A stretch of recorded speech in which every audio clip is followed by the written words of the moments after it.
Europe.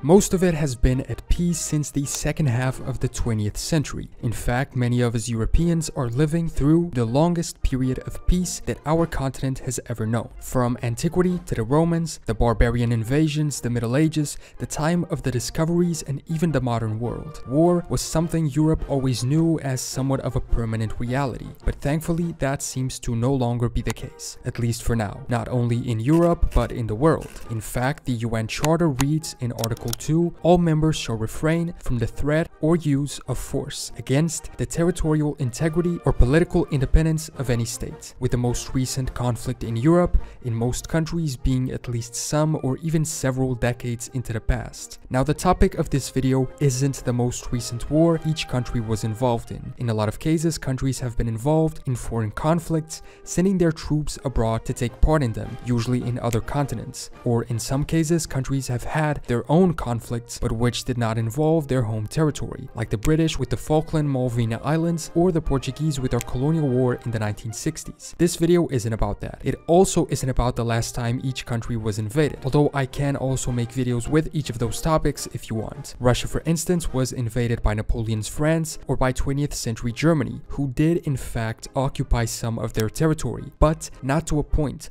where the full administration of the state and territory was under that foreign power's control. So that is what this video is about. The last time a country's territory was, in its majority, occupied by a foreign power who took direct or indirect control of the regime and country's administration for a significant period of time. Let's get started with Portugal because that's my own country and I'm biased. The last time Portugal was occupied by a foreign force was in 1808. This was the time of the Napoleonic invasions. At one point during his reign, Napoleon declared a continental blockade of the British, essentially a trade embargo by all of continental Europe who were directly or indirectly under Napoleon's rule or influence, but there were some who resisted. A last alliance of Portuguese and British stood against the armies of Napoleon, and on the slopes of Portugal, they fought for the freedom of the country. Essentially, Portugal's alliance with the British made them refuse the blockade, and so they were invaded by French troops in 1807. The Portuguese royal family, headed by Queen Maria I,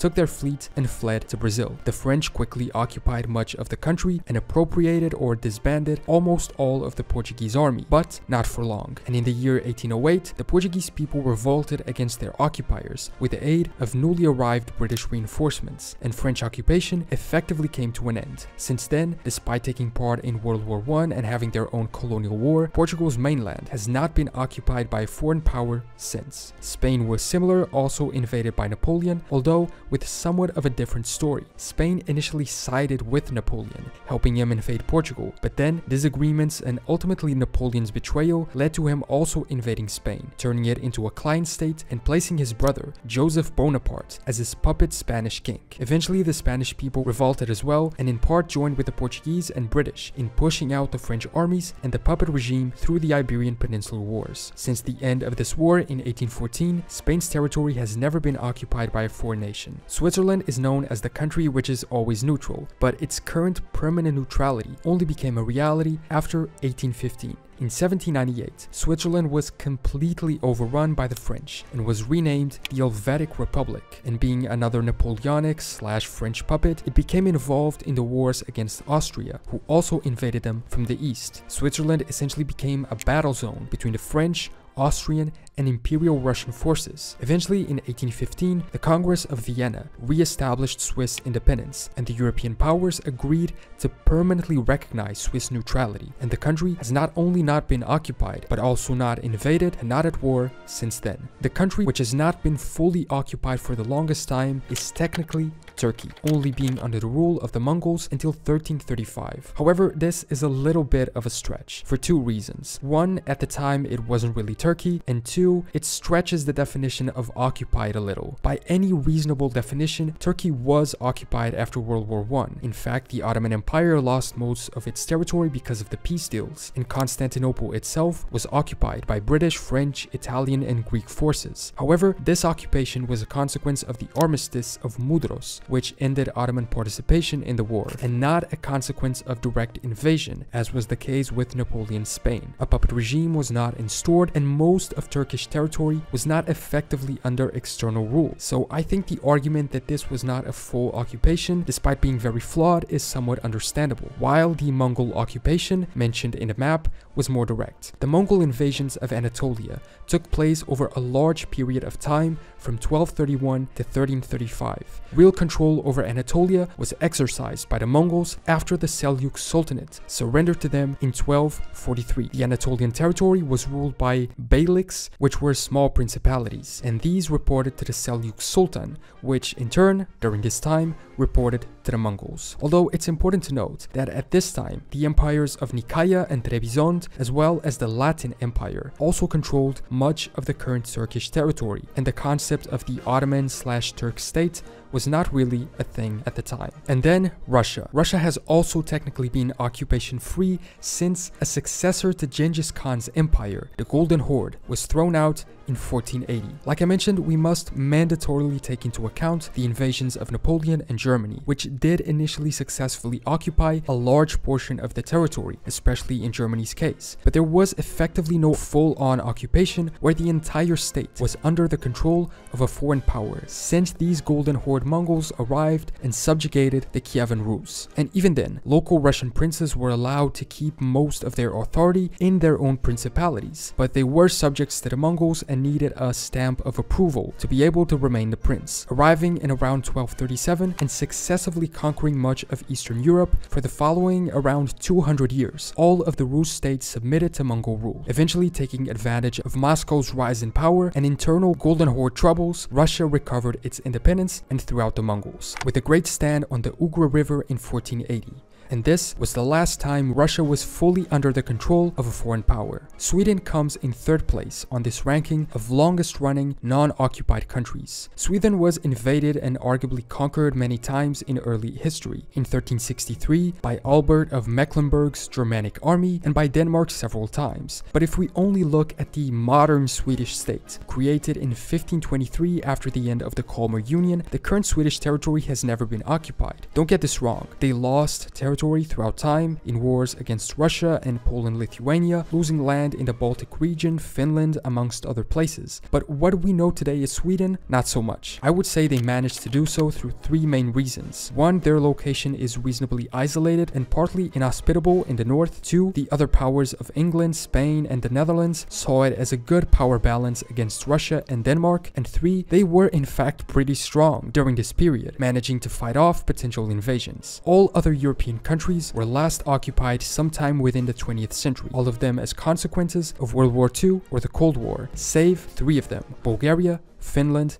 and Ireland. Bulgaria was last occupied by the Ottomans until 1908, year when they got their independence. Bulgaria had been, from 1878 until 1908, a principality, but a vassal state of the Ottomans, therefore under indirect occupation. In 1908, they regained their independence, ending the occupation. However, in 1944, the Soviets occupied the north part of Bulgaria, and the People's Republic of Bulgaria was then declared, being heavily influenced by the Soviet Union. Finland's last full occupation was by the Russian Empire until 1918. From 1809 to 1917, Finland existed as a Grand Duchy, an autonomous part of the Russian Empire but under Russian rule, since Russia's victory against Sweden in the War of 1808. And after over 100 years of indirect occupation, the Russian Revolution in 1917 ignited hope for the Finnish. After the abdication of Tsar Nicholas II, Russian rule over Finland technically lost its legal base. If the Tsar had abdicated his royal titles, then he was no longer Grand Duke of Finland either, and so Finland achieved independence, never again being fully occupied or ruled by a foreign power. They had part of their land occupied by the Soviet Union later on, but not the entire country. Ireland has a similar story. As far as I know, their only occupier ever were the United Kingdom. First, through the Norman invasions in the 12th century, you can see the extent of the occupation in these maps. This was the land ownership map in 1014,